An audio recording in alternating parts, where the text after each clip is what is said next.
পায়। সো আজি বিশেষকৈ আজিৰ দিনটোত আমি সকলোৱে ইয়াতে উপস্থিত হোৱাৰ এটাই উদ্দেশ্য যে এইটো হ'ল আজি শিক্ষক দিৱস। আৰু শিক্ষক দিৱসটো বিশেষকৈ আজিৰ দিনটো আমি কিয় পালন কৰোঁ এইটো সকলোৱে আই থিংক জানে, কাৰণ আমাৰ দেশৰ ডক্টৰ সৰ্বপল্লী ৰাধাকৃষ্ণন যিজন এজন কি মহান ব্যক্তি আছিল, যিজন আমাৰ দেশৰ দ্বিতীয় ৰাষ্ট্ৰপতি আৰু প্ৰথম উপৰাষ্ট্ৰপতি, মানে ছেকেণ্ড প্ৰেচিডেণ্ট আৰু ফাৰ্ষ্ট ভাইচ প্ৰেচিডেণ্ট আছিল আমাৰ দেশৰ। তেখেত এনেকুৱা এজন ব্যক্তি আছিল, তেখেত এজন পলিটিচিয়ান, এজন ফিলচফাৰ, এজন শিক্ষক।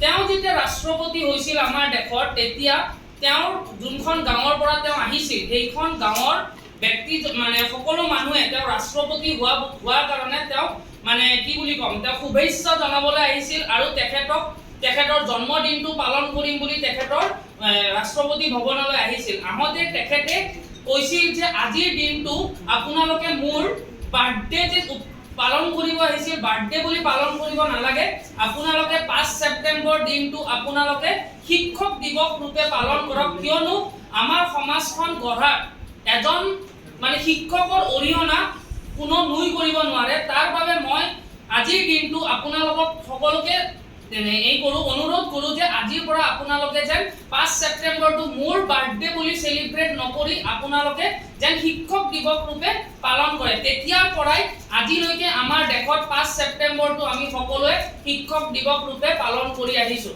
কিন্তু আজিৰ এই সভা বুলি নকয়, এইখন আমাৰ আজি যিহেতু শিক্ষক দিৱস চেলিব্ৰেশ্যন, আজি আমাৰ ইয়াতে সকলো টিচাৰ আৰু সকলো ষ্টুডেণ্টছ আৰু আনকি গাৰ্জেনো আমাৰ ইয়াৰ আজিৰ এই টিচাৰ ডে চেলিব্ৰেশ্যনত উপস্থিত আছে।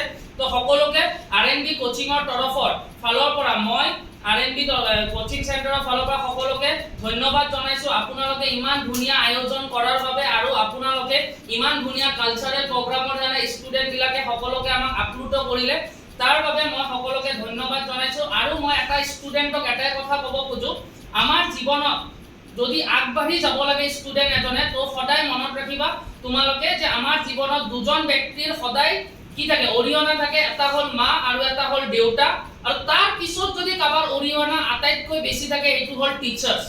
তো আমি টিচাৰ্ছক সদায় ৰেচপেক্ট কৰিব লাগে আৰু টিচাৰ্ছৰ উপদেশ আমি মানি চলিব লাগে। কাৰণ কিয়, আমাৰ যদি জীৱনত আটাইতকৈ ভাল উপদেশ দিয়া ব্যক্তি আছে বা আমাৰ ভাল চিন্তা কৰা ব্যক্তি আছে, সেইটোৱে হ'ল মা দেউতা। আৰু মা দেউতাৰ পিছত যদি কোনোবাই আমাৰ ভাল চিন্তা কৰিব পাৰে, সেইজনে হ'ল আমাৰ গুৰু বা আমাৰ শিক্ষক। তো সেইকাৰণে মই এইটোৱে বিচাৰোঁ যে টিচাৰ্ছ ডেৰ দিনা আপোনালোকে অকল টিচাৰক ৰেচপেক্ট কৰিব নালাগে, আপোনালোকে সদায় জীৱন জোৰা যেতিয়ালৈকে আপোনালোকে জীয়াই থাকে আপোনাৰ শিক্ষকসকলক সদায় স্মৰণ কৰিব লাগে আৰু তেওঁলোকক সন্মান জনাব লাগে। এইখিনিয়ে মই ক'ব বিচাৰোঁ। আৰু সকলো ষ্টুডেণ্টে যদি 1%কেও নিজৰ প্ৰতিজন গুৰুৰ পৰা 1%কেও যদি শিক্ষা ল'ব পাৰে, ভাল বস্তুখিনি শিকিব পাৰে, তেওঁলোকে নিজৰ জীৱনত সকলো টিচাৰৰ পৰা যদি 1% লৈ কিনে তেওঁ যদি ল'ব পাৰে, তেওঁৰ জীৱনত ছাকচেছ হোৱাৰ পৰা বা সফল হোৱাৰ পৰা কোনো ব্যক্তিয়ে তেওঁক ৰখাব নোৱাৰে। কাৰণ আপোনালোকে জানে, মহাভাৰতত অৰ্জুনে যেতিয়া যুদ্ধ কৰিব গৈছিল, তেতিয়াও তেওঁৰ গুৰু হিচাপত কোন আছিল? কৃষ্ণ আছিল। তো কৃষ্ণই তেখেতক যিখিনি উপদেশ দিছিল, সেই উপদেশ মতেই অৰ্জুনে কাম কৰি গৈছিল। তো সেইকাৰণে মহাভাৰত আমি পাণ্ডৱে জিকিব পাৰিছিল। ঠিক তেনেদৰে তোমালোকৰ জীৱন যুদ্ধত যদি তোমালোকে জয় হ'ব বিচাৰা, তোমালোকে তোমালোকৰ শিক্ষাগুৰুৰ আৰু মা দেউতাৰ উপদেশসমূহ যদি মানি চলা, জীৱনত তোমালোকক কোনো সফল হোৱাৰ পৰা ৰখাব নোৱাৰে। এইখিনিয়ে কৈ মই মোৰ আজিৰ বক্তব্য সামৰণি মাৰিছোঁ। ধন্যবাদ।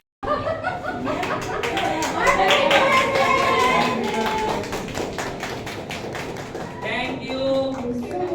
हमें मार भी देते हैं और पेड़ से फिर हमें समझा देते हैं।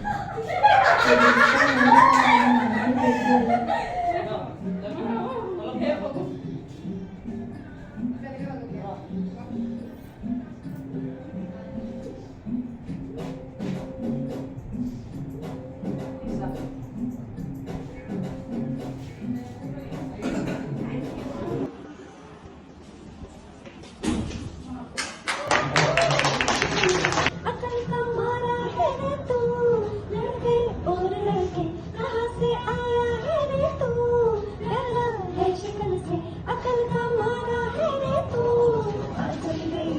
না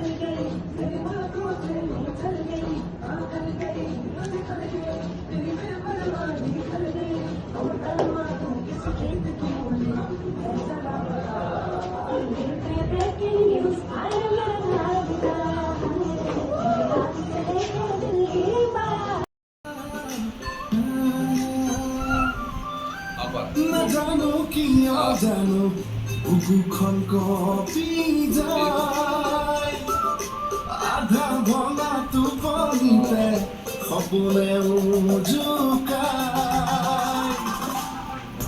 জানো কিয় জানো হিয়াখন পিটি যায় মৰম হনা খুলি যাকে উশাহে কৈ থৈ যায় তুমি জানা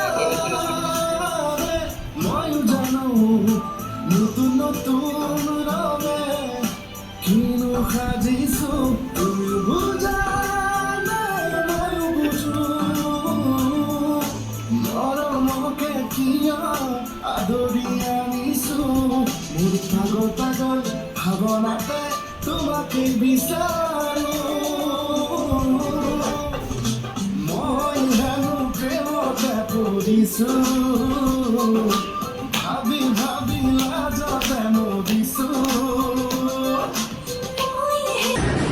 आँखों में आँखें तेरी बातों में बातें तेरी मेरा मुझ में कुछ रहा हुआ क्या बाहों में बाहें तेरी रातें सौगातें तेरी मेरा मुझ में कुछ रहा हुआ क्या मैं कहीं भी जाता हूँ तुमसे ही मिल जाता हूँ तुमसे ही शोर में खामोशी है थोड़ी सी बेहोशी है तुमसे ही ना है पाना ना खोना ही है मेरा नाम मेरा चैन वैन सब उजड़ा जालिम नजर हटा ले मेरा चैन वैन सब उजड़ा जालिम नजर हटा ले बर्बाद हो रहे हैं जी बर्बाद हो रहे हैं जी तेरे अपने शहर वाले मेरा चैन वैन सब उजड़ा जालिम नजर हटा ले बर्बाद हो रहे हैं जी तेरे अपने शहर वाले मेरी अपना न तू भी तू अनजाना मेरी अपना न टूटे तू आजा